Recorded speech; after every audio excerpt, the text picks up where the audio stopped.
Olá pessoal, professor Tomás Aquino aí com as nossas aulinhas de História, beleza pessoal? Hoje nós iremos tratar aí sobre a Revolução Industrial, beleza? Aula para os alunos do 8º ano.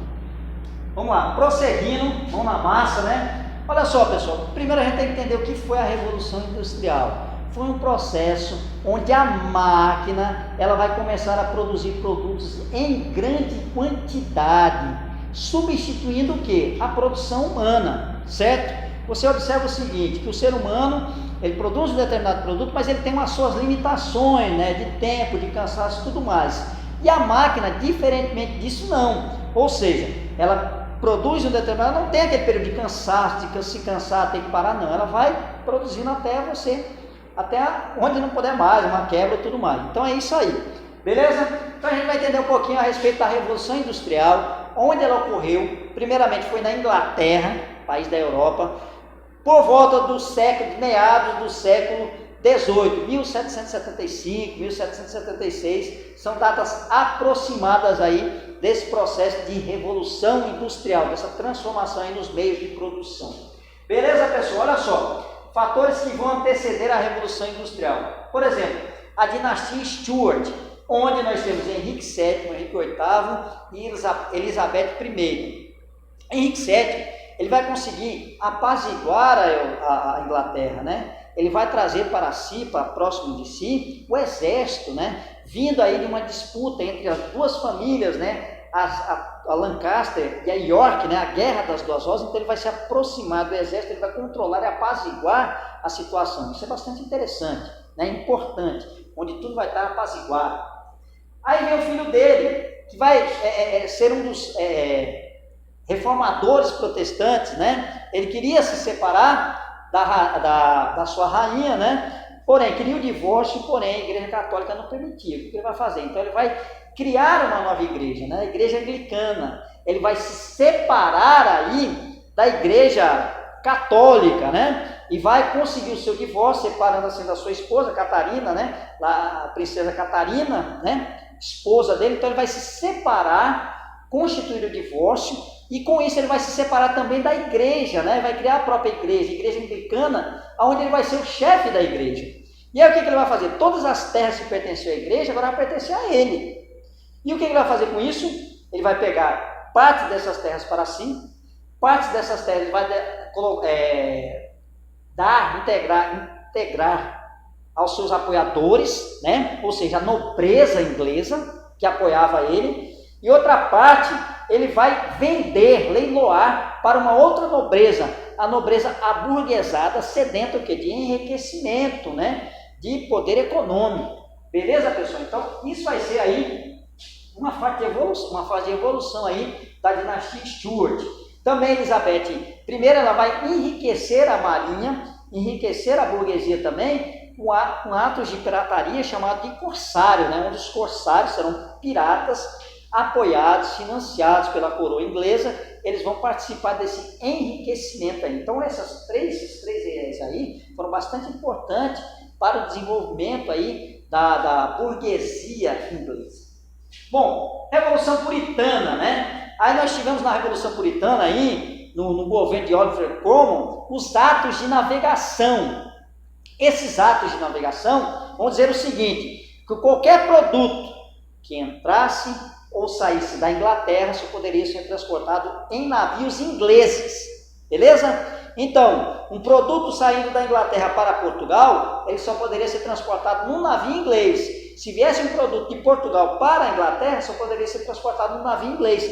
Embora Portugal tivesse navio para fazer esse transporte, mas não poderia, porque a lei dos atos de navegação impedia, certo? Revolução Gloriosa, a Declaração de Direitos, Bill of Rights, vai dizer o seguinte, vai contrapor, né, o poder do rei aí com o poder do parlamento. Qualquer decisão do rei vai ter que ser consultado o parlamento, né? Qualquer lei, qualquer imposto que o rei tenha que criar ou queira criar, a autorização terá que vir do parlamento, terá que ser votado no parlamento. Então vai ser um poder que vai contrapor o poder do rei, vai balançar, equilibrar a balança. Agora tem um detalhe, a maioria dos parlamentares, né, dos membros do parlamento, dos deputados, eram compostos pela nobreza aburguesada, justamente aquela mesma nobreza que estava sedento, né, de acúmulo de riqueza, né, desenvolvimento comercial, de acúmulo de dinheiro. E as leis do cercamento. Aí nas leis do cercamento a gente tem uma coisinha bastante interessante. Olha só, ainda no período medieval, nós tínhamos o manso servil, né? O manso senhorial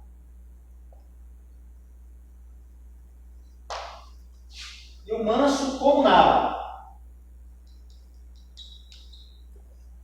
Eram faixas, pedaços de terra, né? Um pertencia ao quê? Ao senhor feudal, ao nobre. O outro ao servo, né? Ele produzia produtos e parte desse produto tinha que ir para o senhor feudal. E o servo também tinha que produzir produtos nas terras do senhor feudal. E existia um manso comunal, que tanto era utilizado por senhores feudais e pelo servo. O senhor feudal utilizava para a caça, geralmente para a caça. E o servo utilizava para pegar uma lenha, para colher um fruto e outras coisas mais. Beleza? Bom, essa era a ideia.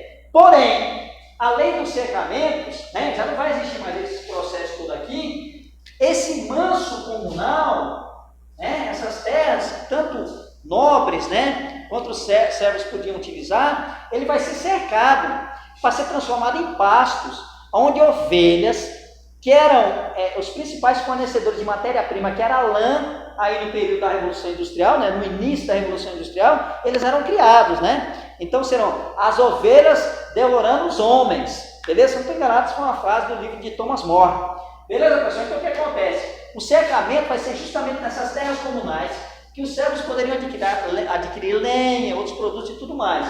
Então, a criação de carneiro vai fazer com que essa população seja expulsa dos seus campos e levados a engrossar o contingente populacional, ou seja, o número de pessoas nas cidades, constituindo assim uma mão de obra para a indústria, beleza? Continuando.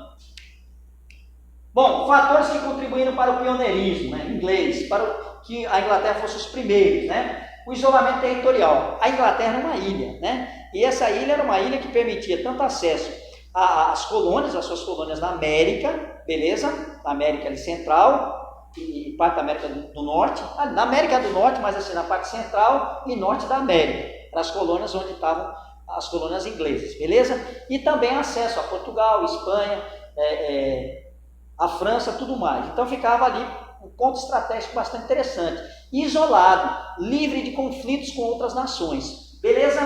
Bom, outro fator interessante foi o acúmulo de capital comercial, ou seja, o comércio naquele período, ele desenvolveu o acúmulo de riqueza, o acúmulo de dinheiro, né? Os metais preciosos, né? Os produtos que eles comercializavam, que eles vendiam, né? Que eles produziam, né? Que levavam para suas colônias, buscavam das suas colônias, levavam para outros países e tudo mais. Então, o acúmulo de capital comercial, ou seja, riqueza, dinheiro comercial. Outra coisa bastante interessante, jazidas, né? Reservas minerais de carvão e ferro. Isso era a Inglaterra, o território inglês, era bastante rico em esses minerais. O carvão, que vai ser o combustível que vai gerar a energia necessária para o processo de movimentação das máquinas, e o ferro, que vai ser o minério utilizado para a produção dessas próprias máquinas. Beleza? Algodão, produzido em suas colônias da Ásia e da América. Além, né? Ou após a utilização da lã do carneiro, também o algodão vai ser uma importante matéria-prima para a produção têxtil, né? Que foi o quê? O início da Revolução Industrial Inglesa, ele vai ser a produção têxtil, ou seja, a produção de tecido. Beleza, pessoal? Continuando, prosseguindo, aí nós temos as fases, né? Fase de produção. Fase artesanal, manufatureiro e maquinofatureiro. A produção artesanal, processo onde o trabalhador conhecia todos os processos da produção, todas as etapas de produção. Vou dar um exemplo aqui. Digamos que ele vai construir uma mesa, uma cadeira, né? Então ele ia lá na floresta, retirava a árvore, né? Cortava aquela árvore e aí ele ia montando a árvore, né? A base da árvore, montando a mesa, né? A base da mesa, né? Os pés da mesa, a gaveta da mesa e tudo mais, beleza? Era um processo artesanal e que envolvia toda a família, artesanal e familiar, beleza? Bom, o que vai acontecer? Na segunda etapa de produção, né, a produção manufatureira, vai ser uma parte especializada do processo, né? Especialização de parte do processo de produção. O que vai acontecer? Agora você tem um burguês, que ele vai trazer a matéria-prima, ou seja, vai trazer a madeira, aí uma parte, uma equipe, um trabalhador vai estar responsável por cortá-la, certo? O outro para fazer a tampa, né, a parte de cima da mesa, outros pés, outra gaveta, e cada um vai ser responsável por cada etapa de produção, uma especialização. Isso aí me lembra muito o que acontece numa cidade aqui pernambucana chamada Toritama, certo? Que eu acredito que ela está nesse estágio aqui de produção, manufatureiro, porque ali em Toritama, o que acontece? Existe um local, você leva o pano para um determinado local, e uma pessoa vai cortar esse pano, modelar e cortar esse pano, vai levar para outro local, onde vai ser costurado, né? Montada a costura desse pano, para outro local onde vou colocar a chamada riata, né? A travete e tudo mais. Depois leva-se para um outro processo, uma lavanderia, onde ele vai fazer o lavado da roupa, do jeans, né? Os detalhes e tudo mais. Então o que acontece? Ao sair dali, ele vai para um outro processo, onde ela vai ser colocada a etiqueta, um botão, né? Vai ser embalada e preparada para a venda. Ou seja, uma etapa onde existem vários processos de produção, várias etapas de produção do jeans, aqui em Toritama, uma cidade aqui no Agreste Pernambucano. Beleza? Nosso Agreste Pernambucano. Então, esse processo aí de especialização das etapas de produção é o processo manufatureiro. Já o processo de maquinofatureiro, a máquina ela vai produzir todo esse processo, ela vai realizar todo esse processo, né, da produção aí de um determinado objeto, seja do jeans, seja de uma mesa. Então, apenas um operador que ele vai controlar, né, essa máquina, né, o botão, aperta o botão, ele vai iniciar o processo de produção, aperta o botão, ele vai terminar, encerrar o processo de produção. Então, apenas um operador, ele vai realizar isso aí, todo esse processo, né? É a produção maquinofatureira. A máquina produz a mercadoria, necessitando apenas de um operador. E aí nós temos a figura aqui, certo? Um modo de produção artesanal, familiar, onde estão construindo calçado, né? Então, um faz uma parte, outro faz a outra, outro coloca o solado, outro prepara o couro, costura e tudo mais. Então, isso aqui é uma parte, né? A etapa, produção artesanal. A maquinofatureira, onde aí já tem vários trabalhadores produzindo um único produto em várias etapas, e cada um especializado na produção desse produto, nessa etapa. E aí nós temos aí a maquinofatureira, uma única pessoa, certo? Operando essa máquina para ela produzir esse produto, beleza? Isso é a revolução. Aí vem a Revolução Industrial. Continuando. E aí ela vai contar com algumas inovações técnicas, né? Inovações técnicas da Revolução Industrial. Como, por exemplo, a máquina de fiar, ou seja, produzir fio. Vai ter que ter uma máquina que ela vai ser responsável pela produção do fio. Lembrando que a Revolução Industrial vai começar no setor têxtil, na produção de tecidos. Então nós temos o quê? A máquina de fiar e o tear. O tear ele vai justamente pegar esses fios e transformar o quê? Em tecido. Beleza? Então vamos lá. A utilização do carvão como fonte de energia. Olha só, o carvão vai ser o combustível para movimentar essas máquinas. A máquina a vapor, essa máquina justamente com o processo da queima do carvão e o processo de vapor que vai movimentar a máquina. A máquina de fiar vai transformar o fio, vai produzir o fio. E o tear mecânico, que justamente vai juntar esses fios e transformar o quê? O tecido, produzir o tecido. O navio a vapor, isso é importantíssimo, porque você vai transportar os produtos, o tecido, a matéria-prima, a mercadoria para os vários setores da Inglaterra, porque a Inglaterra era bem recortada com rios, isso facilitava a chegada de matéria-prima e a saída de produtos, e também a leva desses produtos para outras partes do mundo, certo? Também isso aí vai ser bastante importante. Esse transporte inicialmente é feito de navios. Muito se fala da locomotiva, mas o navio vai ser o principal meio de transporte da primeira Revolução Industrial. E depois vem a locomotiva, né? A locomotiva vai, através das estradas de ferro, ela vai levar essas mercadorias a longas distâncias e buscar matéria-prima e tudo mais.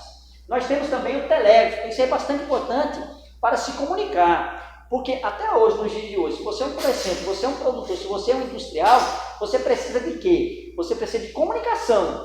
Então você vai se comunicar, estou necessitando de tanta matéria-prima, estou necessitando do transporte aí para levar esse produto para outros locais aí, e assim por diante.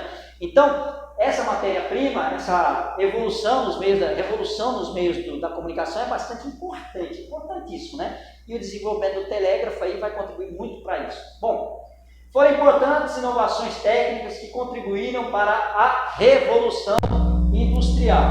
E aí, no nosso próximo slide, nós iremos observar aí outros fatores aí que vão contribuir bastante, né? Olha só, as imagens que eu selecionei para vocês o navio a vapor, a locomotiva e o telégrafo, ou seja, serão importantíssimos na questão do transporte de matéria-prima e produto industrializado, e também na comunicação. Eu preciso de determinada matéria-prima em uma certa quantidade, então eu vou ter que me comunicar para isso. Hoje o celular, a internet é bastante eficiente nesse meio, né? Nesse tempo, né? Naquele tempo, o que era eficiente, né? Naquele tempo, era o telégrafo, beleza? Então, o navio a vapor e a locomotiva possibilitaram o desenvolvimento dos transportes, assim como o telégrafo possibilitou o desenvolvimento das comunicações. Beleza, pessoal? Bom, próximo slide. E aí, nós temos o surgimento aí de duas classes sociais. Beleza? Isso é bastante importante. Deixa de ser uma sociedade estamental, certo? Começou a ser uma sociedade estamental, dividida em estamentos, né? Com pouca mobilidade. Hoje nós tínhamos o quê? O primeiro estado, né? A igreja. O segundo estado, a nobreza, e o terceiro estado, quem? O povo, de uma forma geral. Primeiro estado, nobreza, igreja, clero. Segundo estado, nobreza. E terceiro estado, povo. O clero, representante da igreja. A nobreza, aquele que estava do lado dos reis, né? E o povo tinha o quê? A burguesia, tinha o camponês, o artesão, ou seja, tinha uma quantidade muito enorme de pessoas. O clero, responsável pela oração, né? Pela vida espiritual. A nobreza pela proteção, era o guerreiro, né? E tudo mais, né? E às vezes por estar ali, servindo como uma forma parasital ali, e sugando quem? O povo, que era geralmente quem trabalhava, né? Que eram os camponeses, os artesãos, os burgueses que trabalhavam, que pagavam impostos para sustentar a nobreza e a igreja. Beleza? Então, deixa de ter esse tipo de sociedade a partir da Revolução Industrial. E aí surge a sociedade de classes, né? Aí duas figuras bastante importantes aí vai se destacar, né? Duas classes, né? A burguesa, né? Que serão donos dos meios de produção, das terras, das máquinas, das fazendas, equipamentos, certo? Ferramentas e máquinas. E o principal de tudo, o que vai fazer girar a riqueza, que é o capital, ou seja, o dinheiro para investimento. Uma coisa é você pegar o dinheiro para consumo, isso é dinheiro. Uma coisa é você pegar o dinheiro para reinvestir e ganhar dinheiro em cima dele, isso é capital, beleza? Se eu comprar um lápis para o meu uso, eu estou usando dinheiro. Se eu pegar um lápis, se eu pegar o dinheiro e comprar vários lápis para revenda, eu estou utilizando o capital. Estou transformando esse dinheiro em capital. Essa é uma diferença. Beleza, pessoal? E a classe, né, proletariado, o trabalhador, certo? O operário, que esse não tinha nem terras, nem tinha equipamentos, nem tinha maquinários, nem tinha fazenda, nem tinha máquinas. Apenas uma única coisa que ele possuía, a sua força de trabalho. E ele ia negociar essa força de trabalho, certo? Com o burguês, o capitalista, o dono do capital, para poder sobreviver, negociar por um mísero salário. Bom, vamos lá. Aqui nós temos aí a imagem, né, do burguês, o salário, a imagem bastante gorda, né, exagero, representando a sua vida farta, e aí entregando aí para o proletário, né, já bem desgastado, curvado, judiado, maltratado. contratado o seu salário, né? Dizer assim. Duas classes sociais surgiram durante a Revolução Industrial. A burguesia industrial, lembrando agora, burguesia industrial, lembrando que naquela época a gente passou o quê? Pela burguesia comercial, que adquiriu a riqueza e o dinheiro através do comércio. Essa daí vai ser através da indústria, né? Dona dos meios de produção. Quais são os meios de produção? Terras, fábricas, máquinas, equipamentos e o capital, o dinheiro de investimento. E o proletariado, né? O proletário, que possuía apenas a sua força de trabalho e negociava ela por um mísero salário. Beleza? Prosseguindo. Pessoal, exercícios, né? Aí nós temos alguns exercícios. O que foi a Revolução Industrial e onde ela ocorreu pela primeira vez? Beleza, pessoal? Vamos ficar esses exercícios aí para a gente trabalhar. O que foi a Revolução Industrial e onde ela ocorreu pela primeira vez? Correto? Quais fatores contribuíram para o pioneirismo inglês, para que a Inglaterra se tornasse a primeira a desenvolver aí as suas indústrias? Quais os fatores que antecederam a Revolução Industrial? Quais as classes sociais que surgiram com a Revolução Industrial? Bastante interessante. Como funcionavam as fases de produção? Beleza, pessoal? Deixa eu dar uma olhadinha aqui, próximo slide. Pessoal, olha só. Ficou algumas questõezinhas aí da semana retrasada, né, para a gente corrigir.